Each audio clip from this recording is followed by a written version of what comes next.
I've spent 16 years running Red32 Funerals, a place built on more than just sorrow and candles. Before this, I was a priest, but not the kind you'd imagine. My sermons weren't about love. They were about control, about keeping the dead buried and the living in line. I had to leave that life behind, and now I'm here, managing a funeral home with its own set of rules and secrets. You'll learn that here we do more than just mourn, we maintain a delicate balance. The building you're in now was constructed over an older structure, one that Elias Kea built centuries ago. A man with a debt to the earth, he built a chapel and grave for 42 miners who died in a collapse. He didn't just bury them, he honored them with stones he carved himself. That was the beginning of Red32. Elias built a second structure, a cold room where he'd bring the dead to settle before burial.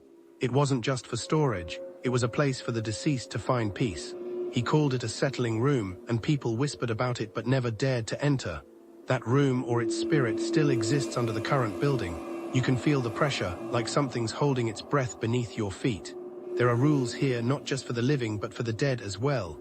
Rule 1, no one is allowed to die on the property. It sounds strange for a funeral home, but it's crucial. If someone dies here, they become a resident, a twisted version of themselves driven by rage. We can't let that happen. Then there's the rule about speaking to the cadavers before embalming. Your name is known.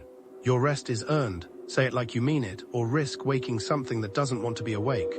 Red holds things, keeps feelings and emotions trapped. We never autopsy a body wearing red because it unleashes a torrent of bottled-up rage. I learned that the hard way with a young man in a red tracksuit. His blood poured out like a vein had been opened. We had to call in priests with proper tools to cleanse the room. It was a mess that could have been avoided. A prayer isn't just words, it's a key. When you say one, you're turning a lock, possibly in the ground or in someone's throat. Here we don't care what you believe, we care that you're sincere. Faking it, reciting a prayer you don't believe in, can summon something you don't want to.